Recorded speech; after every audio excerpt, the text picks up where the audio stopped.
दोस्तों आज मैं एक नया मानवा एक्सप्लेन करूंगा। यह एक रिकार्डेड मानवा है जिसमें हमारा मेन कैरेक्टर एक हीरो होता है और वह बताने लग जाता है कि मैं एक हीरो हूं और अपने दोस्तों के साथ मिलकर मैंने दुनिया के सारे मॉन्स्टरों को ख़त्म कर दिया है।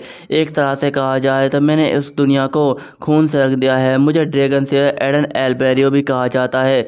लेकिन इंसान जितना चाहे उतना ताकतवर हो सकता है, लेकिन उसे धोखा देने के बाद कमज़ोर बनाया जा सकता है और मेरे साथ भी कुछ ऐसा ही हुआ था। और हम देखते हैं कि एडन के साथ भी धोखा होता है और वह ज़मीन पर पड़ा हुआ होता है और कहने लग जाता है कि तुम सबने मेरे साथ ऐसा क्यों किया। और वह हमें बताता है कि जिस डीमन लॉर्ड को मैंने अपने हाथों से मारा था उसके साथ साथ मुझे उसका श्राप भी लग गया है, जिसकी वजह से और उसके दोस्त कहने लग जाते हैं कि तुम इसके बारे में पहले से ही जानते थे, लेकिन इसके बावजूद भी तुमने डीमन लॉर्ड को हराया। जो भी उस डीमन को मारेगा वह भी एक डीमन बन जाएगा। तुम इसके बारे में पहले से ही जानते थे, लेकिन इसके बावजूद भी तुमने एक डीमन को मारा था। अब तुम जल्दी ही एक डीमन बन जाओगे।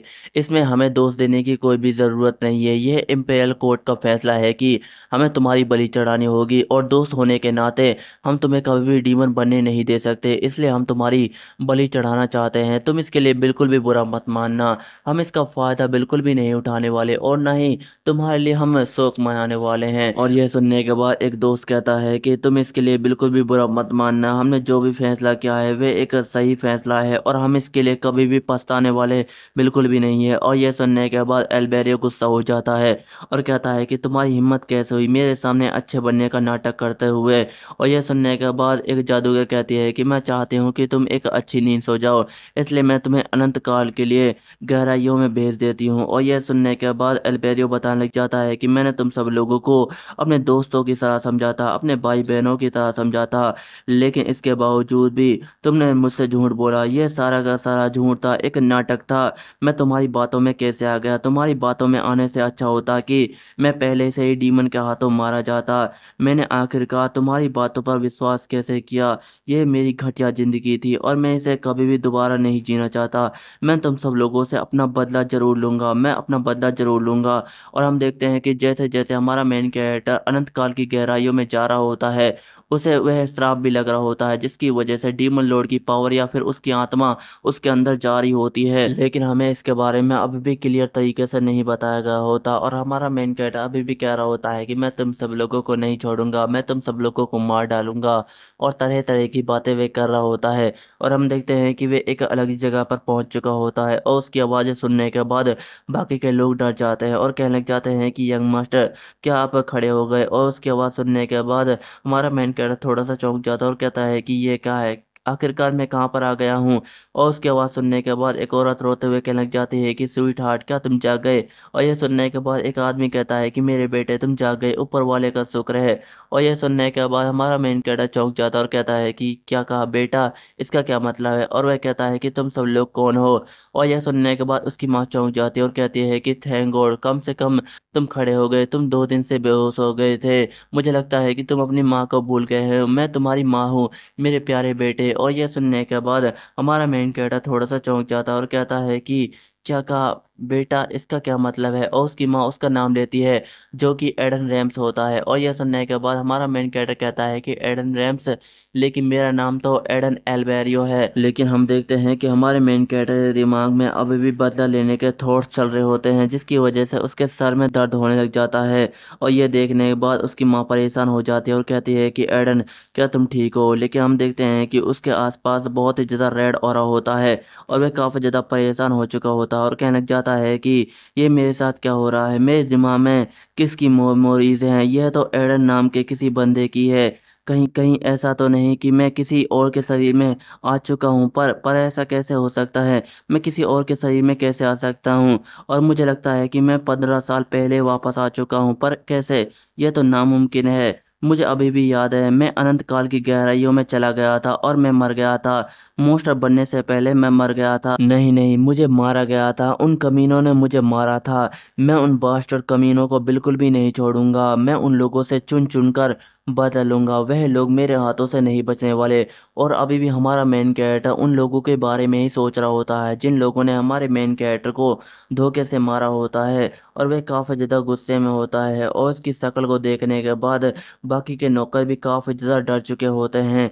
लेकिन अचानक से हमारे मेन कैरेक्टर के दिमाग में इस लड़के के और भी थॉट्स आते हैं, जहाँ पर वह लड़का किसी को परेशान कर रहा होता है, किसी लड़की को छेड़ रहा होता है और बहुत सारे कमज़ोर लोगों को मार रहा होता है और अपनी पावर्स का गलत इस्तेमाल कर रहा होता है। एक तरह से कहा जाए तो इस लड़के का शरीर एक तरह से डेविल था और इसे देखने के बाद हमारा मेन कैरेक्टर काफ़ी ज़्यादा चौंक जाता है और कहता है कि ये क्या है? क्या ये कोई इंसान है या फिर डेविल? ये तो सिर्फ एक कचरा है। क्या मैं एक कचरे की बॉडी में आ गया हूँ? नहीं, नहीं, मुझे एक कचरे की बॉडी में नहीं आना चाहिए था। यह इंसान 2 दिन पहले नशे की वजह से बेहोश हो गया था। उस समय बारिश हो रही थी, जिसकी वजह से 2 दिन बाद इसकी आंखें अब खुली हैं। यह ड्यूक का लड़का है जिसकी वजह से अभी तक ये जिंदा है। अगर यह कोई नॉर्मल इंसान होता तो शायद अब तक मर चुका होता। सच में यह लड़का तो बहुत ही ज़्यादा लकी है जो इतने अमीर परिवार में पैदा हुआ है। और हम देखते हैं कि एडन अपने चेहरे को आईने में देख लग जाता है और कहता है कि जो भी कहूँ, ये मेरे पिछले वाले शरीर से बिल्कुल भी अच्छा नहीं है। लेकिन अब मैं इस शरीर में रिकार्नेट हो चुका हूँ। कहीं ऐसा तो नहीं कि मैं एक सपना देख रहा हूँ? रुको, रुको, कहीं मेरी पावर्स भी मेरे साथ चली तो नहीं गई? मुझे यह चेक करना होगा। और हम देखते हैं कि वह अपने सिस्टम को ओपन करता है और इस लड़के की डिटेल्स चेक करने लग जाता है, जहाँ पर ये एक इंसान है और एक ड्यूक का बेटा है। और वह सिस्टम बताता है कि आपकी पावर इस लड़के के अंदर मौजूद है, अगर आप उन्हें जगाना चाहते हैं तो जगा सकते हैं।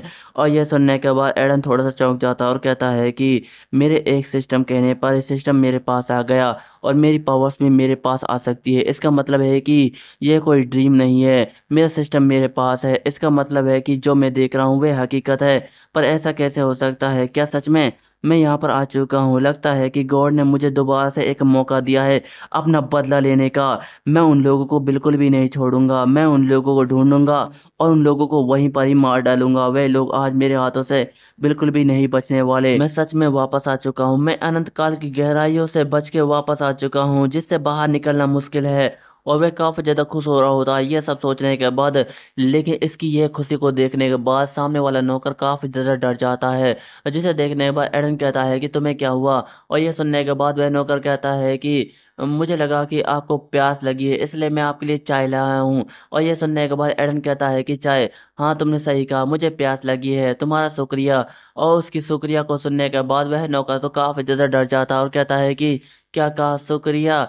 अब ये मेरे साथ क्या करना चाहते हैं? क्या ये शुक्रिया बोलकर मुझे मारना चाहते हैं या फिर इस महल से निकालना चाहते हैं? क्या इन्होंने मुझे सच में शुक्रिया कहा है? और हमारा मेन कैरेक्टर उस चाय को पीने के बाद कहता है कि यह तो काफ़ी ज़्यादा अच्छा है।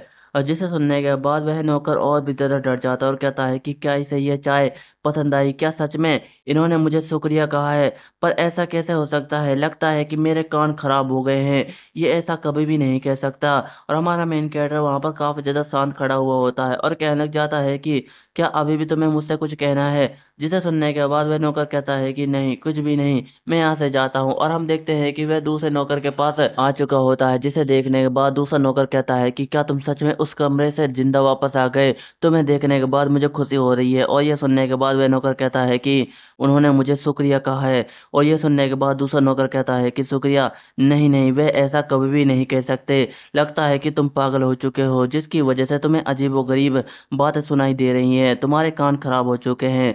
और हम देखते हैं कि हमारा मेन कैरेक्टर वहाँ पर चाय पी रहा होता है और इन सब बातों को सुनने के बाद वह काफ़ी ज़्यादा चौंक रहा होता है और कहने लग जाता है कि मैं दूसरी बॉडी में वापस आ चुका हूँ। जहाँ तक मुझे याद है मैं 15 साल पहले वापस आ चुका हूँ। इसका मतलब है कि मेरी उम्र अभी 16 साल की होगी। अगर मैं 15 साल पहले वापस आ चुका हूँ तो मेरी बॉडी कहीं ना कहीं मौजूद होगी। अगर मेरी आत्मा इस बॉडी के अंदर मौजूद है तो उस बॉडी के अंदर कौन सी आत्मा मौजूद है?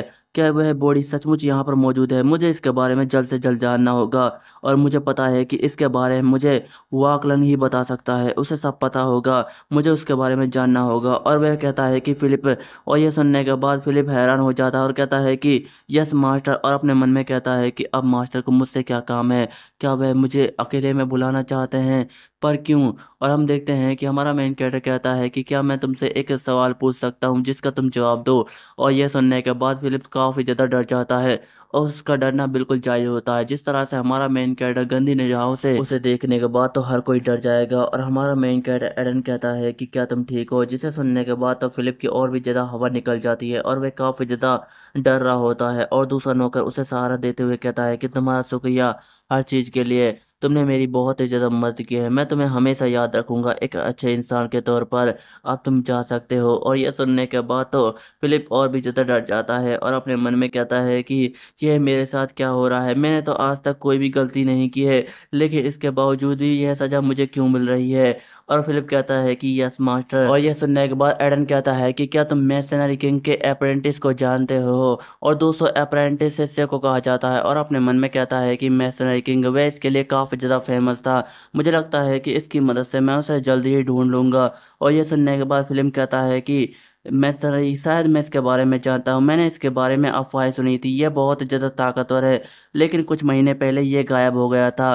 और ये सुनने के बाद एडन थोड़ा सा चौंक जाता है और कहता है कि क्या वह गायब हो गया था, लेकिन मेरी पिछली लाइफ में तो ऐसा कुछ भी नहीं हुआ था। और फिलिप कहता है कि लेकिन मास्टर, मैं उसके किसी भी अप्रेंटिस को नहीं जानता और ना ही मैंने उसके बारे में सुना है, मुझे लगता है कि उसका तो कोई अप्रेंटिस ही नहीं है। और यह सुनने के बाद एडन काफ़ी ज़्यादा चौंक जाता है और कहता है कि यह कैसे हो सकता है, उसका कोई अप्रेंटिस नहीं है, अगर उसके पास कोई भी अप्रेंटिस नहीं है तो मैं कहाँ पर मौजूद हूँ, आखिरकार मैं इस दुनिया के अंदर कहाँ पर खो गया हूँ। और हमारा मेन कैरेक्टर एडन अपनी कहानी को बताने लग जाता है कि मैं एक झोपड़पट्टी इलाके में पैदा हुआ था, मैं बहुत ही ज़्यादा गरीब था और अपने पेट पालने के लिए बहुत सारे काम किया करता था।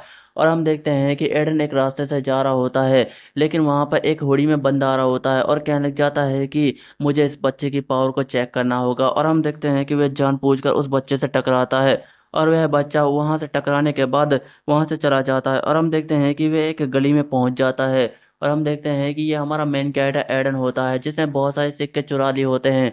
और वह कहता है कि जैकपॉट, आज तो मेरा जैकपॉट लग गया, मेरे पास तो बहुत सारे पैसे हैं, इन पैसों से मैं बहुत सारा सामान खरीद सकता हूँ। और एडन उन पैसों को चुराने के बाद काफ़ी ज़्यादा खुश हो रहा होता है, लेकिन तब तक वहाँ पर नकाबपोश वह बंदा भी आ जाता है जो कहता है कि तो इसका मतलब तुमने ही मेरे पैसे चुराए थे। और यह सुनने के बाद एडन तो काफ़ी ज़्यादा हैरान हो चुका होता है और वह बंदा कहता है कि तुमने मेरे पैसे चुराए थे, तुम्हारी हिम्मत कैसे हुई ये सब करने की। और वह बात कर पाता उससे पहले ही एडन कहता है कि मुझे माफ़ कर दो, मुझे माफ़ कर दो, आज के बाद मैं बिल्कुल भी चोरी नहीं करूँगा। और यह सुनने के बाद वह बंदा उसकी कॉलर को पकड़ लेता है और कहने लग जाता है कि क्या कहा, दोबारा चोरी नहीं करोगे, तुम्हारा सही तो बहुत ज़्यादा ताकतवर और घटीला है, इसका मतलब है कि तुम मेरे शिष्य बनने के लायक हो, आज से मैं तुम्हें ट्रेन करूँगा, आज से मैं तुम्हारा मास्टर हूँ और तुम्हें सबसे ज़्यादा ताकतवर बना दूंगा। और ये सुनने के बाद एडन हैरान हो जाता है और कहता है कि एक सेकंड रुको, एक सेकंड रुको। और हम देखते हैं कि हमारा मेन कैरेक्टर बताता है कि उस दिन के बाद वाल्कन ने ही मुझे पाला था और मुझे एक बहुत ही ज़्यादा ताकतवर नाइट बना दिया था, मैं इतना ज़्यादा ताकतवर बन गया था कि कोई भी मेरा सामना नहीं कर सकता था। और इसके बाद मैंने एक पागल ड्रैगन को भी हराया था जिसने इस दुनिया के अंदर बहुत ही ज़्यादा तबाही मचाई थी और मैंने उसकी गर्दन काट दी थी। और इसके बाद मुझे ड्रैगन स्लेयर के नाम से भी जाना गया था। लेकिन और फिलिप कह रहा होता है कि लेकिन यंग मास्टर, मैं किसी भी मैसनरी किंग के अप्रेंटिस को नहीं जानता हूँ, मुझे लगता है कि उसका कोई भी अप्रेंटिस नहीं है और न ही मैंने उसके बारे में सुना है। और ये सुनने के बाद एडन अपने मन में कहता है कि पर यह कैसे हो सकता है, उसका कोई अप्रेंटिस नहीं है, पर मैं वहाँ मौजूद होना चाहिए, अगर मैं वहाँ पर मौजूद नहीं हूँ तो कहाँ पर मौजूद हूँ, क्या मेरा सही इस दुनिया के अंदर अभी भी मौजूद है। फिर इसके बाद हमें थोड़ी देर बाद के सीन को दिखाया जाता है और हम देखते हैं कि दो नौकर आपस में बातें कर रहे होते हैं और कहने लग जाते हैं कि यह मास्टर अचानक से बदल गए हैं, वह उठने के बाद अचानक से बदल गया है, पर ऐसा कैसे हो सकता है। और ये सुनने के बाद दूसरा नौकर कहता है कि हाँ, तुमने बिल्कुल सही कहा, उन्होंने मुझे शुक्रिया कहा था, ये थोड़ा सा अजीब था, लेकिन मुझे लगता है कि वह बदल चुके हैं। और ये सुनने के बाद वह नौकर कहता है कि हाँ, तुमने बिल्कुल सही कहा, उन्होंने मुझे बहुत कुछ कहा था और मेरे नाम से भी मुझे बुलाया था, और इसके अलावा मैं उनके कमरे से जिंदा और सही सलामत वापस आ गया था। और ये सुनने के बाद वह नौकर कहता है कि मैंने सुना है बीमारी लगने के बाद इंसान अक्सर बदल जाते हैं। और ये सुनने के बाद नौकर कहता है कि पर उन्हें देखने से ऐसा लगता है कि जैसे उन्हें कोई भी बीमारी नहीं है, बस वे थोड़े से थके रहते हैं और उनकी आंखें थोड़ी सी अजीब रहती हैं। वे पहले से ज़्यादा शांत हो चुके हैं। पर ऐसा कैसे हो सकता है? मुझे लगता है कि उनमें कुछ गड़बड़ है या फिर कुछ वक्त के लिए ही वह शांत हुए हैं। और हमारा मेन कैरेक्टर काफ़ी ज़्यादा परेशान होकर वहाँ पर बैठा हुआ होता है और एडन इसलिए शांत होता है क्योंकि उसने कई दिनों से कुछ भी नहीं किया होता है। और वह कहता है कि मैंने कई दिनों से कुछ भी नहीं किया है। मेरे काम करने के लिए नौकर चाकर मौजूद है और मेरे लिए खाना भी तैयार रहता है।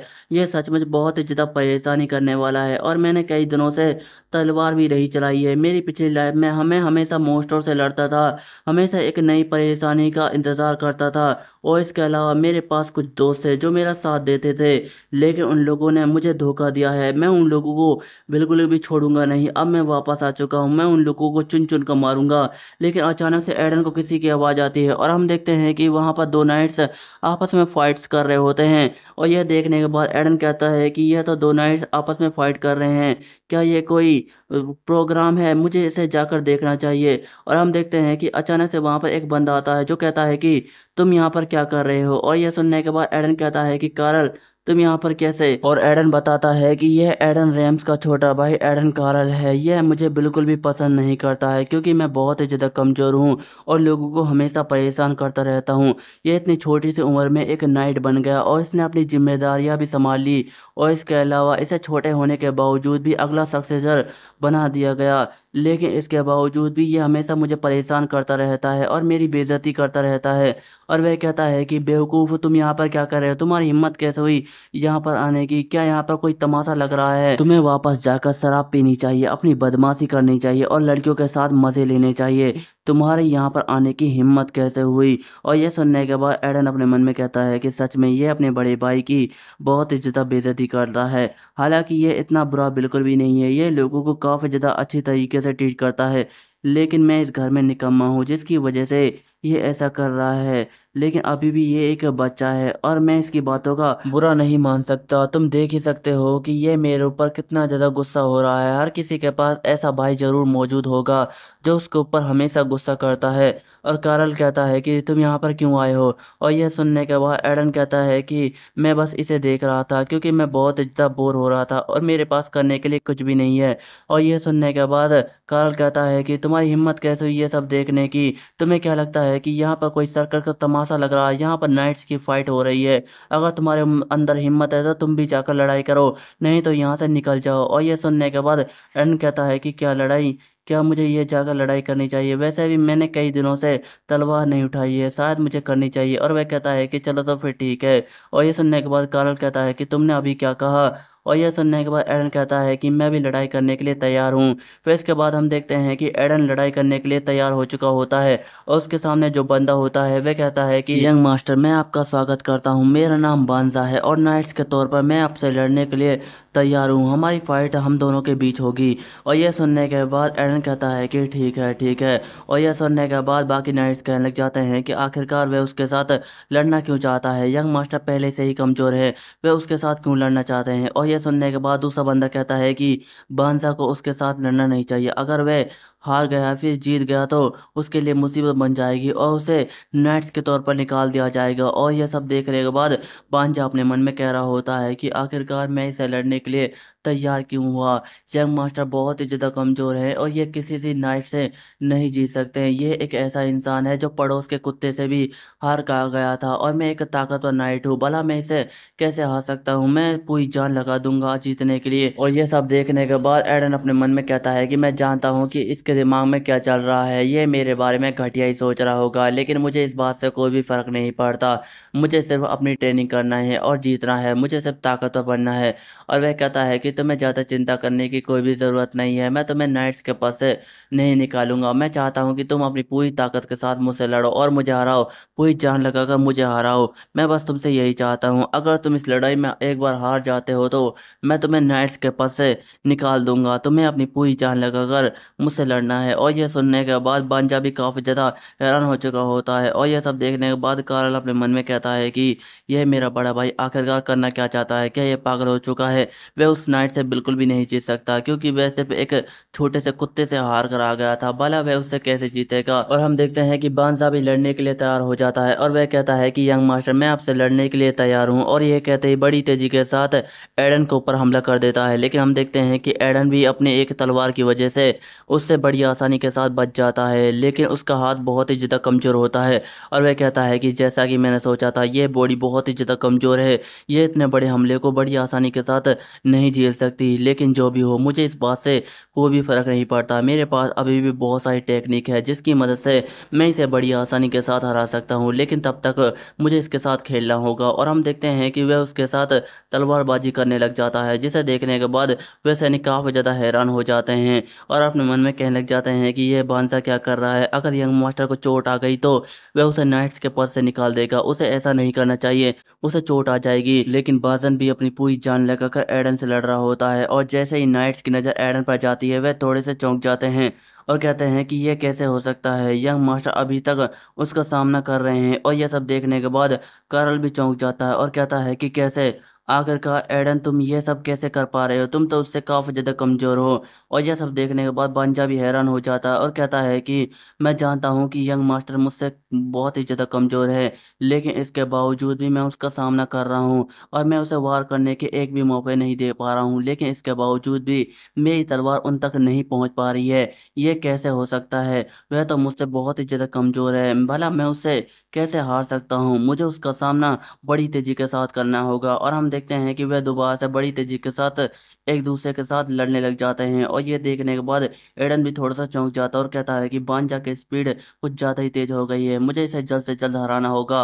और हम देखते हैं कि वह लगातार फाइट कर रहा होता है, लेकिन अचानक से एडन बड़ी तेज़ी के साथ बांजा के ऊपर हमला कर देता है और कहता है कि तुम इस हमले से नहीं बच पाओगे। और ये सब देखने के बाद बांजा काफ़ी ज़्यादा हैरान हो जाता है और एडन अपने मन में कहता है कि यह सही है, आज तलवार चलाने में कुछ ज़्यादा ही मज़ा आ रहा है, शायद इसलिए क्योंकि मैं एक दूसरी बॉडी में आ चुका हूँ। और उसकी तलवारबाजी को देखने के बाद बाकी के नाइट्स भी हैरान हो जाते हैं और कहते हैं कि ये क्या हो रहा है, क्या यंग मास्टर को तलवारबाजी आती है, पर कैसे। और ये सब देखने के बाद उसका छोटा भाई भी कार्ल काफ़ी ज़्यादा गुस्सा और हैरान हो रहा होता है और कहना चाहता है कि इस बेवकूफ़ को तलवारबाजी कैसे आ सकती है, ये बाजान का सामना कैसे कर सकता है। नहीं, ये सिर्फ बेवकूफ़ है जो लोगों के साथ लड़ता रहता है और उन्हें परेशान करता रहता है। लेकिन अचानक से इसने तलवारबाजी कैसे सीख ली? क्या ये पहले से ही तलवारबाजी सीखा हुआ था? क्या इसने अपने आप को रोका हुआ था? और तरह तरह के सवाल उस कार्ल के मन में उठ रहे होते हैं। और उसकी तलवारबाजी को देखने के बाद तो बांजा भी हैरान हो जाता है और कहता है कि मैं इसका सामना करने की कोशिश कर रहा हूँ, लेकिन इसके बावजूद भी मैं इसके तलवार के हमलों को नहीं रोक पा रहा हूँ। आखिरकार कैसे? मैंने तो कभी भी यंग मास्टर को तलवारबाजी करते हुए नहीं देखा, लेकिन इसके बावजूद भी ये पहले से ज़्यादा ताकतवर और काफ़ी अच्छी तलवारबाजी कर पा रहे हैं, पर ऐसा कैसे हो सकता है। और एडन की इस तलवारबाजी को देखने के बाद सभी नाइट्स हैरान हो रहे होते हैं और उनके मन में तरह तरह के सवाल उठ रहे होते हैं। और एडन अपने मन में कहने लग जाता है कि चाहे जो भी हो, मुझे इस सब पे कोई भी फ़र्क नहीं पड़ता। मैं जानता हूँ कि यह बॉडी पहले से ही ज़्यादा कमज़ोर है, लेकिन इस बॉडी में तलवार चलाने में मुझे शायद बहुत ही ज़्यादा मज़ा आ रहा है, क्योंकि यह मेरी बॉडी की तरह है। मुझे इसमें काफ़ी ज़्यादा मज़ा आ रहा है। मुझे लगता है कि अब इस बॉडी के साथ मैं काफ़ी अच्छी फ़ाइट कर सकता हूँ। और हम देखते हैं कि वह दोबारा से बांजा का सामने करने लग जाता है और उसे अपनी तलवार की मदद से पीछे की तरफ धकेल देता है और इस मौके का फ़ायदा उठाते हुए अपनी तलवार को सीधे करता है और बांजा की तरफ बड़ी तेज़ी के साथ हमला कर देता है, जिसे देखने के बाद बांजा भी काफ़ी ज़्यादा हैरान हो चुका होता है। और एडन कहता है कि क्या तुम अपने आप को सरेंडर करोगे? और यह सुनने के बाद बांजा कहता है कि ठीक है, मैं अपने आप को सरेंडर करता हूँ। और जैसे ही बांजा हारता है, उसे देखने के बाद बाकी नाइट्स हैरान हो जाते हैं और कहते हैं कि क्या बांजा सच में यंग मास्टर से हार गया? पर ऐसे कैसे हो सकता है, क्या वह पागल हो चुका है? और एडन अपने भाई से कहता है कि तुम्हारा शुक्रिया इस लड़ाई के लिए। और यह सुनने के बाद उसका भाई कहता है कि मुझे यह सुनने के बाद काफ़ी ज़्यादा अच्छा लग रहा है। और एडन वहाँ से जाते हुए कहता है कि तुम सबका शुक्रिया, मैं अगली बार यहाँ पर ज़रूर आऊँगा, लेकिन इस बार मुझे ताकतवर अपोनेंट चाहिए ताकि मैं उसका अच्छे से सामना कर पाऊँ। और यह सब सुनने के बाद उसका भाई काफ़ी ज़्यादा चौंक जाता है और कहता है कि क्या यह वही बात है जिसे मैं जानता था? ये उससे काफ़ी ज़्यादा अलग लग रहा है। और ये सुनने के बाद दूसरा नाइट कहता है कि मैं भी यही सोच रहा हूँ। और हम देखते हैं कि रात हो चुकी होती है और एडन अपने कमरे में आ चुका होता है और कहने लग जाता है कि यह किस तरह की बॉडी है, यह तो सिर्फ एक लड़ाई ही नहीं लड़ पाई, सच में यह काफ़ी ज़्यादा बेकार है। लेकिन वह थोड़ा सा मुस्कुराता है और कहने लग जाता है कि मुझे इस बात से कोई भी फ़र्क नहीं पड़ता, अब मैं इस बॉडी को धीरे धीरे ताकतवर बना सकता हूँ और अपनी लाइफ को दोबारा से जी सकता हूँ। ये काफ़ी ज़्यादा अच्छी अपॉर्चुनिटी है मेरे लिए, ये काफ़ी ज़्यादा अच्छा है। लेकिन मुझे ये भी याद रखना है कि मुझे अपना बदला लेना है उन लोगों से जिन लोगों ने मुझे धोखा दिया है।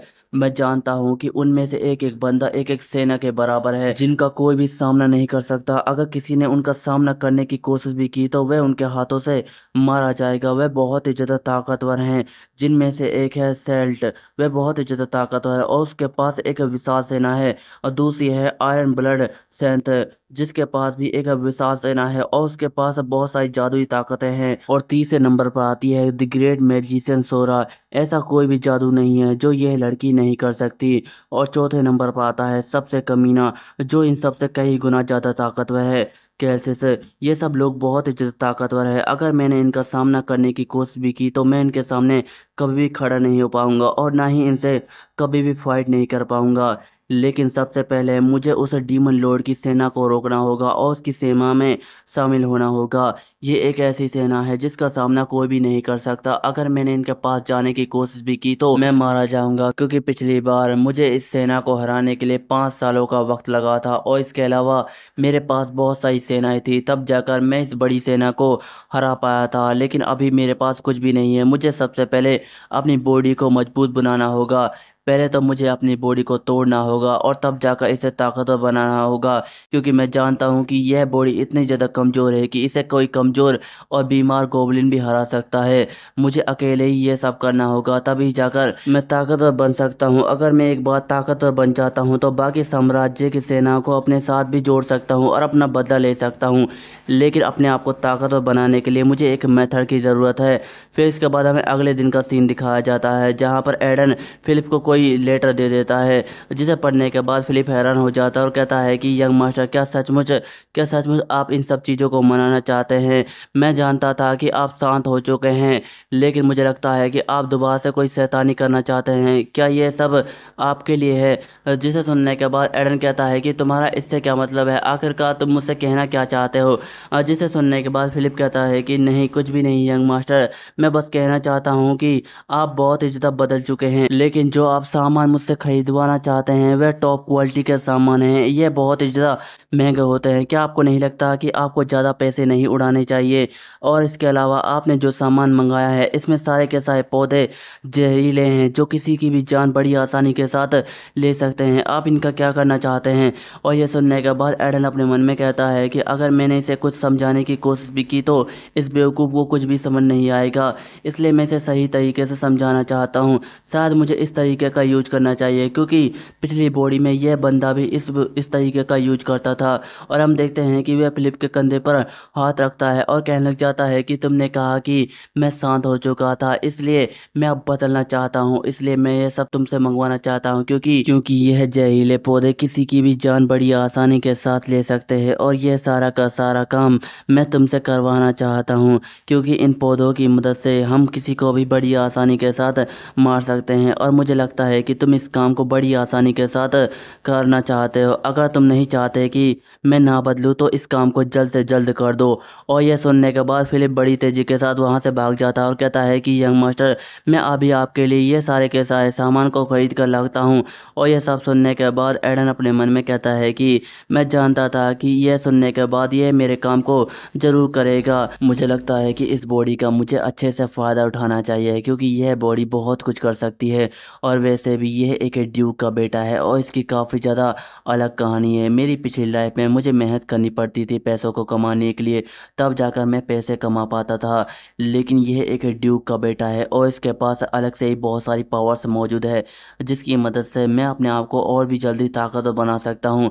मैं पहले से ही ताकतवर था, लेकिन इस बॉडी के साथ मैं अपने आप को और भी ज़्यादा ताकतवर बनाऊंगा। फिर इसके बाद हमें 1 महीने बाद के सीन को दिखाया जाता है और हम एडन की बॉडी को देखते हैं जो कि काफ़ी ज़्यादा बदल चुकी होती है और ताकतवर बन चुकी होती है। और एडन कहता है कि फिलिप मेरा माना पोषण लाओ। और ये सुनने के बाद फिलिप वहाँ पर आता है जो कहता है कि यह लो यंग मास्टर।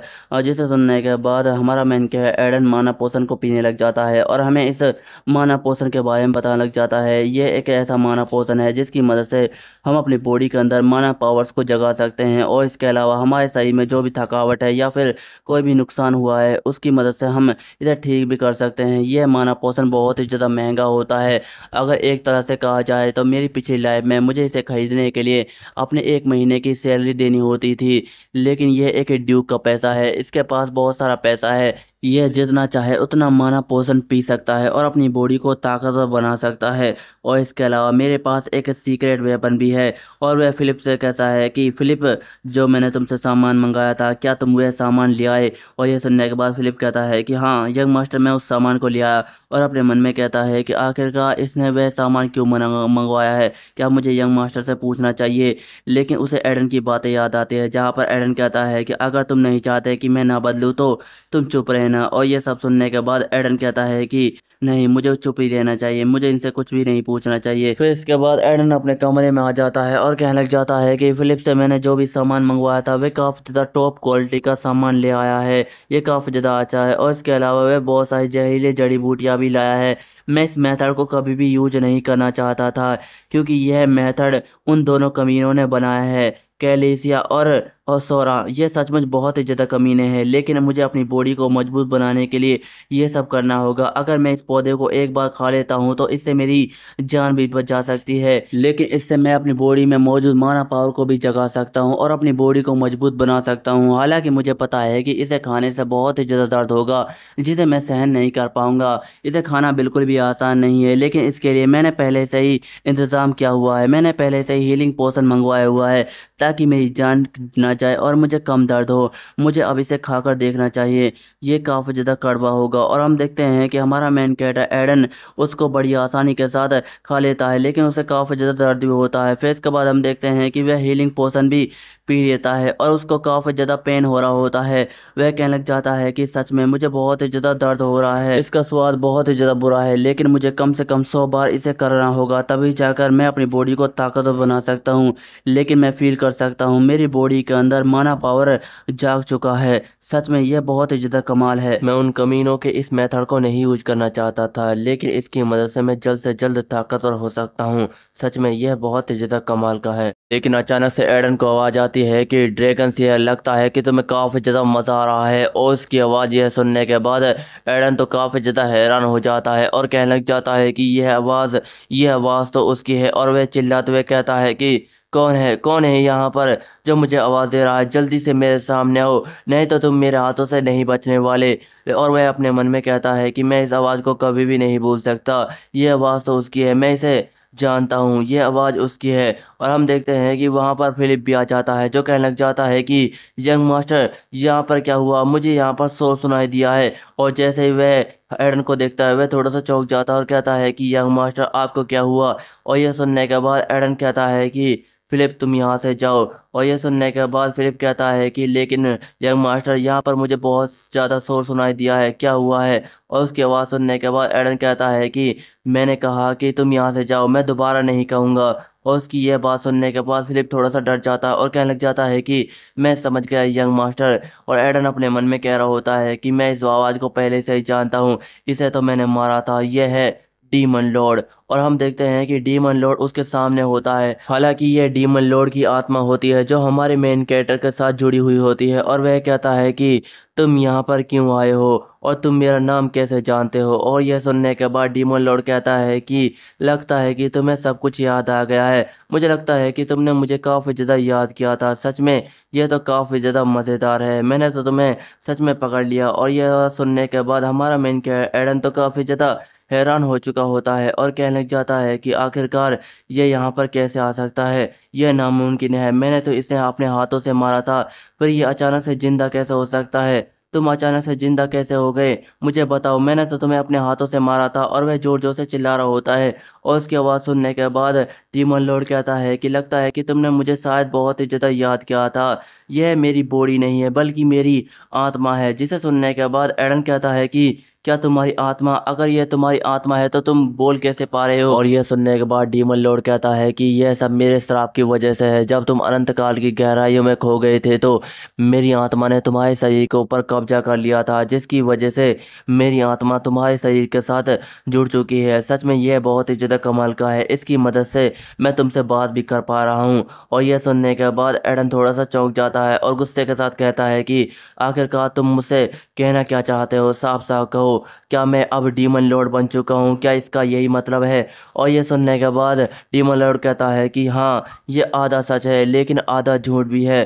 तुम अभी तक डीमन लॉर्ड नहीं बने हो क्योंकि मेरी आत्मा ने तुम्हारे शरीर के ऊपर सही तरीके से कब्जा नहीं किया है, जिसकी वजह से मैं तुम्हारी बॉडी को कंट्रोल नहीं कर सकता। सब कुछ मेरे प्लान के मुताबिक चल रहा था लेकिन तुम्हारे उन कमीने धोखेबाज दोस्तों ने। और यह सुनने के बाद एरन कहता है कि उसके बाद मैंने सुसाइड कर लिया, जिसकी वजह से तुम्हारा सारा का सारा प्लान खराब हो गया। यह तो काफ़ी ज़्यादा अच्छा है। तुमने कहा था कि तुम्हारी आत्मा मेरे शरीर के ऊपर मौजूद है। और जिसे सुनने के बाद वह डीमन लॉर्ड कहता है कि तुम मुझसे कहना क्या चाहते हो? और यह सुनने के बाद एडन कहता है कि अब मैं तुम्हारी बुरी आत्मा को अपने शरीर के अंदर से कैसे ख़त्म कर सकता हूँ? क्या होली पावर्स की मदद से मैं तुम्हारी आत्मा को ख़त्म कर सकता हूँ? और यह सुनने के बाद डीमन लॉर्ड थोड़ा सा डर जाता और कहने लग जाता है कि एक सेकंड रुको जरा ड्रैगन स्लेयर, तुम मेरी बात ज़रा सुनो, हम बात कर सकते हैं। और यह सुनने के बाद एडन कहता है कि लगता है कि मुझे तुम्हारी आत्मा को जल्द से जल्द ख़त्म करना होगा, लेकिन इसके लिए मुझे कुछ उपाय सोचना होगा।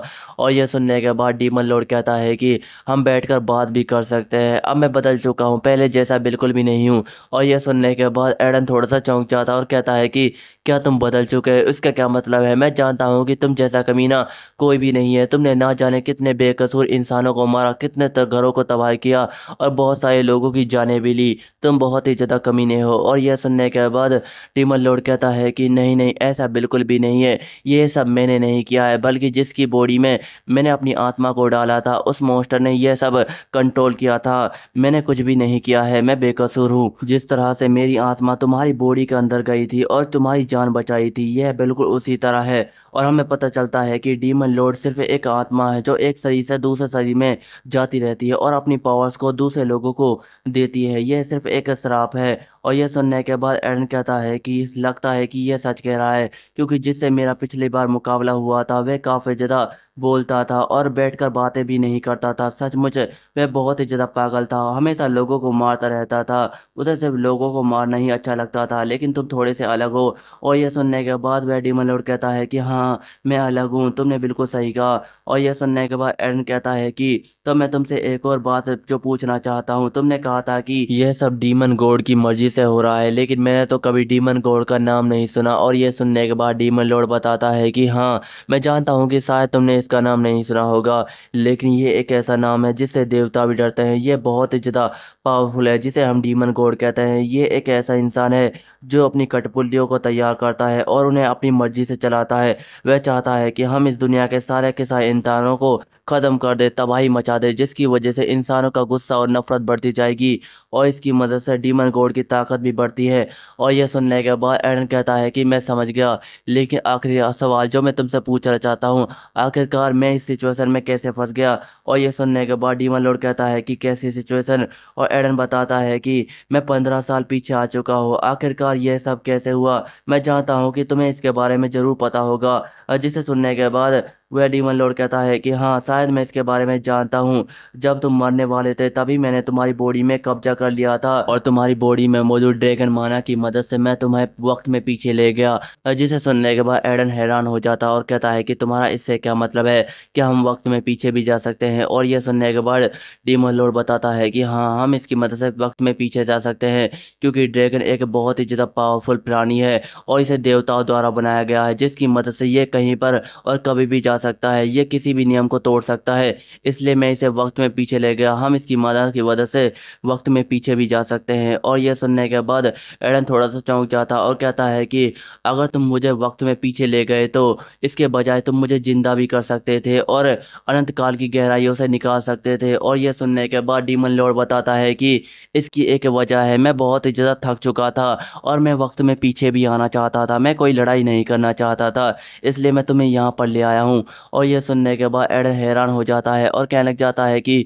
तुम्हारा इससे क्या मतलब है कि तुम मुझे पीछे ले आए हो, तुम मुझे साथ क्या करना चाहते हो और तुम वक्त में पीछे क्यों आए हो, मेरे सवालों का जवाब दो, तुम कहाँ पर चले गए, जल्दी से सामने आओ। तुम्हें क्या लगता है कि मेरे सवालों का जवाब दिए बिना तुम यहाँ से चले जाओगे? और डीमन लॉर्ड वहाँ से चला जाता है। फिर इसके बाद हमें 1 महीने का सीन दिखाया जाता है जहाँ पर एडन हमें बताने लग जाता है कि डीमन लॉर्ड के आने की वजह से थोड़ा सा अजीब लगता है, क्योंकि एक बॉडी में 2 इंसानों को होना थोड़ा सा अजीब है, लेकिन उसके आने की वजह से मुझे थोड़ा सा अच्छा भी लगता है, क्योंकि मैं कभी भी अपने आप को अकेला नहीं समझ पाता हूँ। सच में ये काफ़ी ज़्यादा अच्छा है और उसकी मदद से मैंने बहुत सारी टेक्निक्स भी सीखी है और जो मैं पीछे भूल गया था उसने मुझे मेरी पीछे की बातों को भी याद दिलाया। सच में ये कमाल का है। अब इसकी मदद से मैं अपनी बॉडी को जल्द से जल्द ताकतवर बना सकता हूँ। डीमन लॉर्ड के आने की वजह से मैं थोड़ा सा ताकतवर भी महसूस कर रहा हूँ, क्योंकि अभी जो मेरे पास टेक्निक्स मौजूद हैं वे किसी के पास भी नहीं है, सिर्फ मेरे मास्टर के अलावा। लेकिन अचानक से एडन की नज़र कहीं पर जाती है और वह थोड़ा सा चौंक जाता है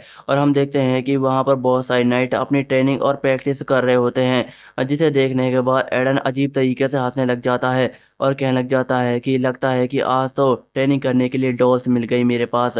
और यह सुनने के बाद डीमन लॉर्ड कहता है कि तुम्हें मेरे साथ मिल जाना चाहिए, क्योंकि तुम्हारा दिल भी एक डेविल की तरह है, तुम मेरे साथ मिल जाओ। और यह सुनने के बाद एडन कहता है कि तुम चुप रहो। और वह उन जहरीले पौधों के बारे में बात कर रहा होता है और कहने लग जाता है कि क्या तुम चाहते हो कि मैं ये हीलिंग पोशन पी लूँ, क्या तुम मुझे इसे अभी पिलाना चाहते हो? और यह सुनने के बाद डीमन लॉर्ड कहता है कि हाँ, इसकी मदद से तुम जल्द से जल्द पावरफुल बन जाओगे और वैसे भी तुम्हें एक हीरो हो और हीरो को कभी भी कुछ नहीं हो सकता। और यह सुनने के बाद एडन कहता है कि तुम्हारा इससे क्या मतलब है, क्या तुम मुझे जल्दी ही ऊपर वाले के पास पहुंचाना चाहते हो? और यह सुनने के बाद डीमन लॉर्ड कहता है कि पवित्र हीलिंग पोशन सिर्फ उन्हीं इंसानों पर काम करता है जिनका दिल बिल्कुल साफ होता है, उन इंसानों पर बिल्कुल भी काम नहीं करता जिनके अंदर बुराई होती है।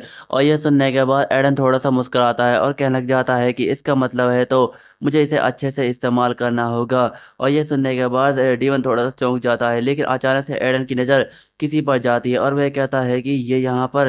और हम देखते हैं कि वहाँ पर एक लड़का अपनी तलवारबाजी कर रहा होता है और उसे देखने के बाद एडन कहता है कि ये देखने में बिल्कुल जाना पहचाना लगता है, ऐसा लगता है कि मैंने पहले भी इसे कहीं पर देखा है।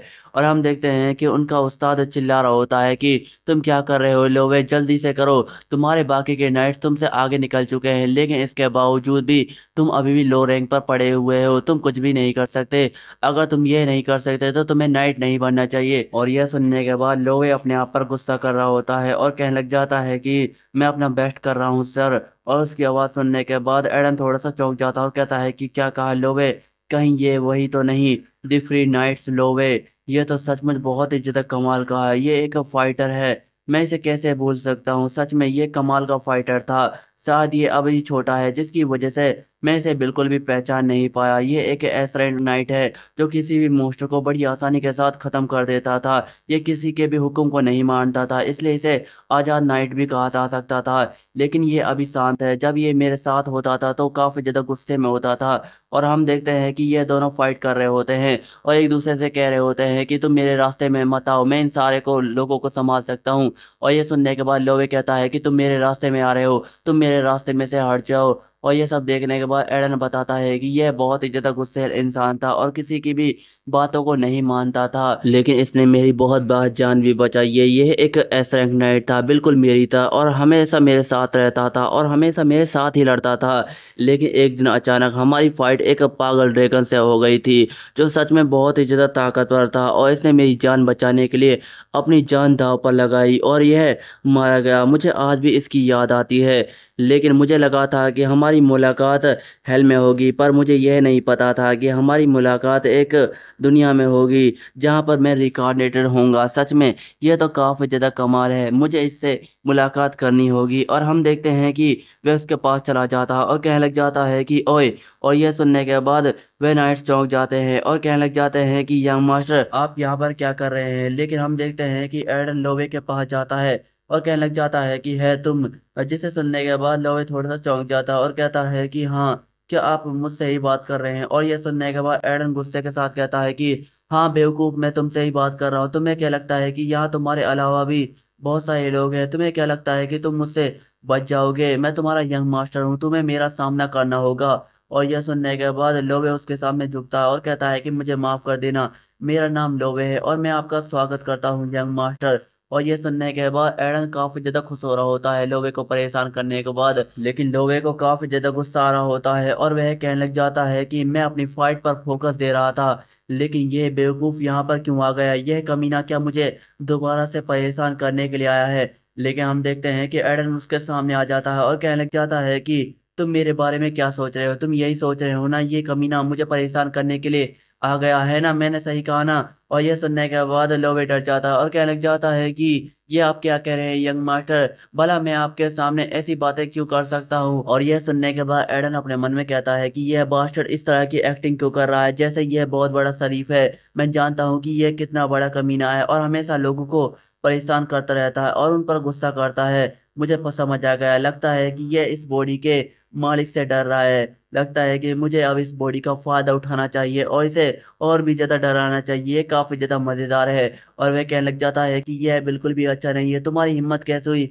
मेरे सामने इस तरह की ट्रेनिंग करने की? आज से तुम मेरे साथ ट्रेनिंग करोगे। और हम देखते हैं कि वह उसके पास आता है और उसके कान में कुछ कहने लग जाता है। और उसकी यह बात सुनने के बाद लोबे तो काफी ज्यादा हैरान हो जाता है और एडन उसे देखने के बाद थोड़ा सा मुस्कुराता है और वह वहां से जा रहा होता है। जिसे देखने के बाद लोबे कहता है कि पर तुम्हें इसके बारे में कैसे पता चला? मैंने तो इसके बारे में किसी को भी नहीं बताया था।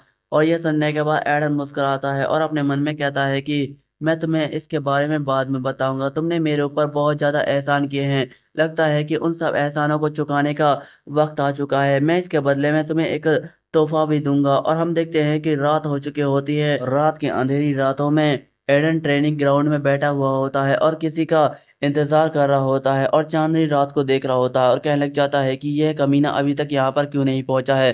और हम देखते हैं कि लोवे वहां पर पहुंच जाता है और कहने लग जाता है कि कैसे आपको यह सब कैसे पता चला यंग मास्टर? मैंने आज तक इसके बारे में किसी को भी कुछ भी नहीं बताया है, लेकिन तुम्हें इसके बारे में कैसे पता चला? तुम्हें इसके बारे में सच बताना होगा। क्या तुम मेरे हाथ को फिक्स कर सकते हो? क्या तुम मेरे हाथ को फिक्स कर सकते हो? तुम इसके बारे में जानते हो? और वह जोर जोर से रो रहा होता है। और दोस्तों इसी के साथ ही हमारा चैप्टर भी खत्म हो जाता है। दोस्तों आगे आने वाले चैप्टर्स काफ़ी ज़्यादा अच्छे और इंटरेस्टिंग है। मुझे लगता है कि आपको उन्हें देखने में काफ़ी ज़्यादा मज़ा आएगा। और दोस्तों इसी के साथ ही हमारी ये वीडियो भी एंड हो जाती है। दोस्तों आपको ये वीडियो अच्छी लग रही हो तो वीडियो को लाइक एंड चैनल सब्सक्राइब कर लीजिए। मिलते हैं अगली वीडियो में, धन्यवाद।